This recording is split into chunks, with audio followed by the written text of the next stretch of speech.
क्या कांग्रेस को बेइज्जत करने की कीमत चुकानी पड़ेगी इस बार ममता बनर्जी को? नमस्कार, पॉलिटिकल थर्मामीटर में आपका स्वागत है। मैं हूं सिमरनजीत सिंह।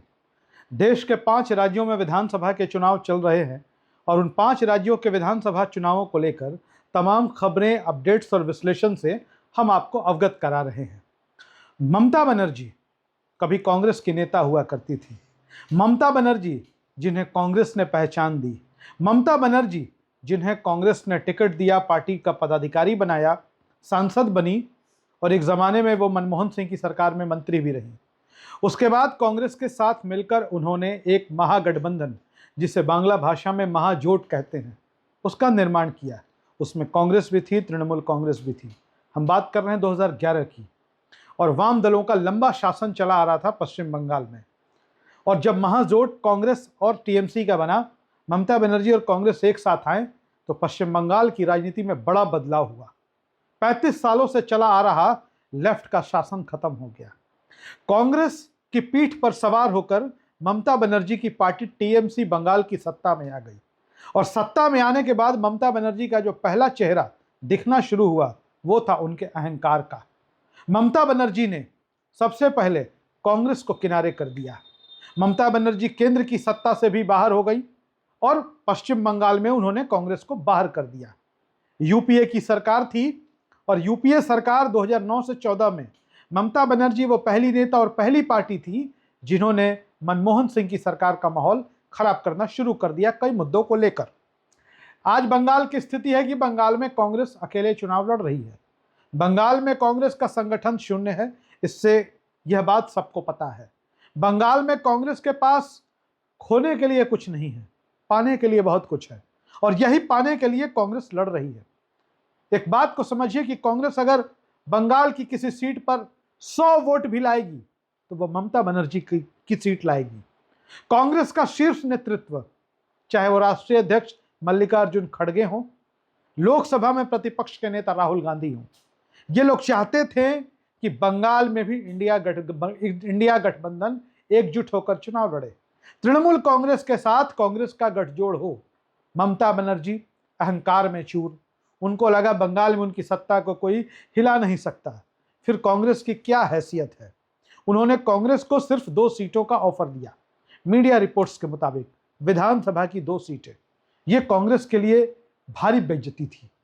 कांग्रेस ने इस अपमान का घूंट चुपचाप पी लिया, क्योंकि राष्ट्रीय राजनीति की अपनी मजबूरियां हैं। कांग्रेस कोई क्षेत्रीय दल है नहीं, कांग्रेस को नेशनल पॉलिटिक्स करनी है। और राष्ट्रीय राजनीति में लोकसभा, राज्यसभा, संसद, इसको लेकर चलना पड़ता है। और कांग्रेस एक राष्ट्रीय दल है, बड़ा दल है। बड़ा दल है तो बड़ा दिल दिखाना भी है।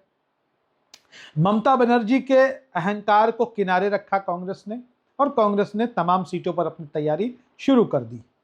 अब आपको बताते हैं कि ऐसा नहीं है कि पश्चिम बंगाल के हर इलाके से कांग्रेस साफ है। उत्तर बंगाल के कई इलाके हैं, कलकत्ता, हावड़ा के आसपास की कई सीटों पर कांग्रेस का प्रभाव तो है। वोट 10,000 आए, 5,000 आए, ये सारे वोट टीएमसी के ही होंगे। अब आपको जो करंट घटना है वो बताते हैं। दरअसल पश्चिम बंगाल में कांग्रेस के सबसे बड़े नेता हैं अधीर रंजन चौधरी, जिनको बड़े प्यार से अधीर दादा के नाम से लोग बंगाल में जानते हैं। अधीर रंजन चौधरी एक जमाने में लोकसभा में विपक्ष के नेता भी थे। 2019 से 2024 के दौरान वो बहरामपुर, पश्चिम बंगाल से सांसद हुआ करते थे और कांग्रेस संसदीय दल के नेता थे, और इस नाते वो लोकसभा में उन्हें प्रतिपक्ष के नेता का दर्जा हासिल था। कभी उन्होंने राष्ट्रपति द्रौपदी मुर्मू को लेकर, चूंकि बांग्ला भाषी है, उन्होंने हिंदी में राष्ट्रपति को राष्ट्रपत्नी कह दिया। हालांकि इसके लिए बाद में उन्होंने माफ़ी भी मांगी। लेकिन अधीर रंजन चौधरी एक चर्चित नेता हैं। अधीर रंजन चौधरी मोदी से लड़ने के लिए भी जाने जाते हैं, क्योंकि उन्होंने 19 से 24 तक कांग्रेस संसदीय दल के नेता के दायित्व का निर्वहन किया। वो ममता बनर्जी से लड़ने के लिए भी जाने जाते रहे हैं। उन्होंने पश्चिम बंगाल में ममता बनर्जी सरकार के खिलाफ खूब लड़ाइयाँ लड़ी हैं, इसमें कहीं कोई दो राय नहीं है। लेकिन जब बात विचारधारा की आ जाती है तो अधीर रंजन चौधरी कांग्रेस के साथ, पार्टी के साथ आकर खड़े हो जाते हैं। ममता बनर्जी इस बात को नहीं समझ रही थी। बहरामपुर से सांसद रहे, 5 बार सांसद रहे अधीर रंजन चौधरी को कांग्रेस ने इस बार बहरामपुर से ही विधानसभा के चुनाव में मैदान में उतार दिया है। और जो मीडिया रिपोर्ट्स है अधीर रंजन चौधरी का इस इलाके में अपना प्रभाव है, लड़ाई त्रिकोणीय हो गई है। पहले लड़ाई टीएमसी और बीजेपी के बीच थी, तो लगता था कि टीएमसी आसानी से चुनाव जीत जाएगी। लेकिन जैसे ही अधीर रंजन चौधरी मैदान में उतरे, जो कभी कांग्रेस के अध्यक्ष भी रह चुके हैं, तो लड़ाई वहां की अलग हो गई। अब बहरामपुर में, मुर्शिदाबाद में जब चुनाव प्रचार करने अधीर रंजन चौधरी उतरे, तो टीएमसी के लोगों ने उन पर हमला बोल दिया। जी हां, यह वर्तमान खबर है, करंट न्यूज है, यह अपडेट है कि पश्चिम बंगाल के मुर्शिदाबाद में चुनावी प्रचार के दौरान कांग्रेस के उम्मीदवार अधीर रंजन चौधरी पर तृणमूल कांग्रेस के कार्यकर्ताओं ने हमला किया। अधीर ने आरोप लगाया कि टीएमसी समर्थकों ने उनके प्रचार में बाधा डाली और उनके साथ बदसलूकी की। पश्चिम बंगाल में जैसे ही चुनाव नजदीक आता है, राजनीतिक हिंसा बढ़ जाती है। ममता बनर्जी के बारे में आपको बताएं कि आप सेक्युलरिज्म के आधार पर, धर्मनिरपेक्षता के नाम पर आप ममता बनर्जी के साथ खड़े हैं, लेकिन ममता बनर्जी ने क्या किया? आप समझिए कि सबसे पहले पश्चिम बंगाल से उन्होंने कांग्रेस पर हमला करना शुरू किया। कांग्रेस के नेताओं पर तृणमूल कांग्रेस का इतना दमन और उत्पीड़न बढ़ा कि लोग कांग्रेस में रहना छोड़ दिए। बीजेपी ने वहां संघर्ष किया और बीजेपी 3 से 77 सीटों पर आई।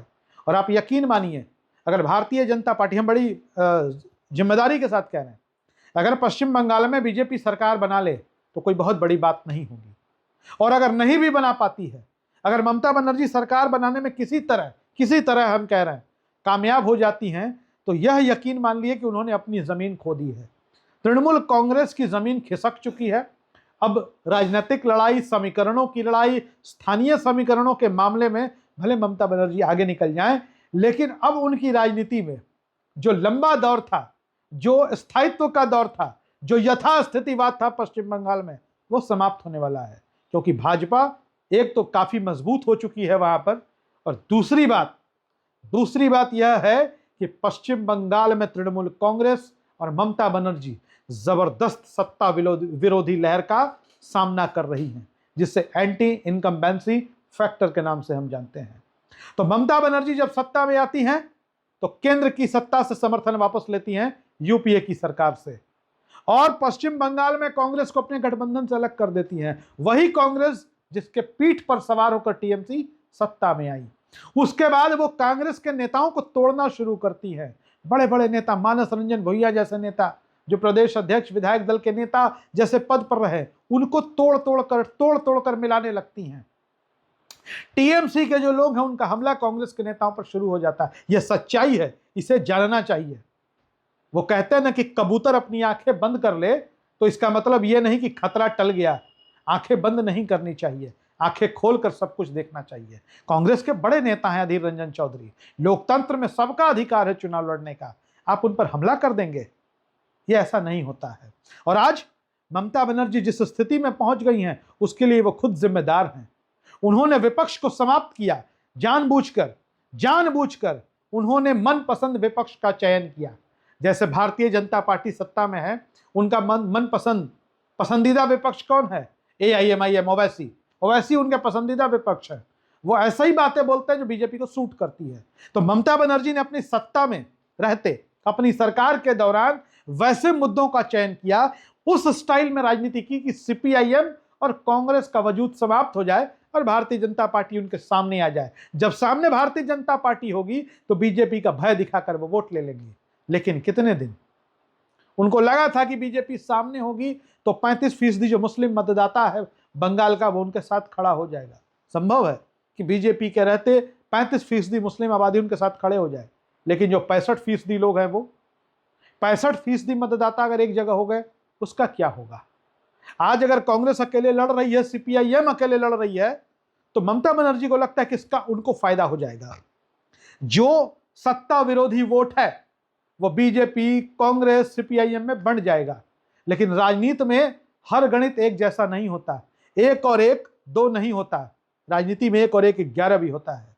याद रखिए कि अगर किसी कैंडिडेट से कोई दल, किसी प्रत्याशी का सामने वाले का 5000 वोट खींचता है, तो 10,000 का लॉस होता है सामने वाले को और 10,000 का इधर लाभ हो जाता है। यह राजनीति का गणित होता है, इसको समझने की जरूरत है। तो जिस अहंकार का परिचय ममता बनर्जी ने दिया, अब आप समझिए कि जो 77 सीटें बीजेपी जीत गई, पिछली बार तो ममता बनर्जी की आंधी थी, ममता बनर्जी ने पहले से ज़्यादा सीटें जीत ली। अगर वो सीटें कांग्रेस ही जीत जाती तो उनको कौन सा नुकसान हो जाता, लेकिन ममता बनर्जी को बीजेपी को जिताना था, वो कांग्रेस को जिताना नहीं चाहती थी। अगर वो स्पेस कांग्रेस ही भर देती तो क्या नुकसान होता, जबकि राष्ट्रीय राजनीति में इंडिया गठबंधन के साथ वो खड़ी हैं। और जब जरूरत होती है कांग्रेस को नेशनल पॉलिटिक्स में कि टीएमसी उनके साथ खड़ी हो, तो ऐसे वो समर्थन नहीं कर देती। उसकी बड़ी कीमत चुकानी पड़ती है कांग्रेस को, बड़ी बड़ी बातें कही जाती है, कांग्रेस को मान मनोबल मनुहार करना पड़ता है। लेकिन अब देश की राजनीति में जो नफरत का तड़का लगा है, उस नफरत के तड़के की लड़ाई में ममता बनर्जी एक मजबूत खिलाड़ी है, इससे कोई इनकार नहीं कर सकता। देश को जिस तरीके से भारतीय जनता पार्टी ने नफरत और उन्माद की राजनीति में झोंक रखा है, कांग्रेस के सामने बहुत ज्यादा विकल्प नहीं है, क्योंकि यह लड़ाई लंबी है और पूरा देश विपक्ष हार चुका है। ऐसे में बंगाल भी हाथ से निकल जाए तो कोई बहुत बड़ी बात नहीं होगी, लेकिन उसके बाद जो नज़ारा होगा वो दिलचस्प होगा, वो देखने लायक होगा। और आप समझिए कि ममता बनर्जी की सरकार अगर गई तो अगली बार वो खुद कांग्रेस के साथ गठबंधन कर लेंगी। कांग्रेस भी इस बात को समझती है और कांग्रेस भी जाएगी टीएमसी के साथ। लेकिन जब पांव के नीचे से जमीन ही खिसक जाए तो उसके बाद क्या बचता है। आप अपनी राय कमेंट बॉक्स पे जरूर लिखें। हमारे वीडियोस, हमारे विश्लेषण आपको कैसे लगते हैं जरूर लिखें। वीडियो अच्छा लगे शेयर करिए। धन्यवाद।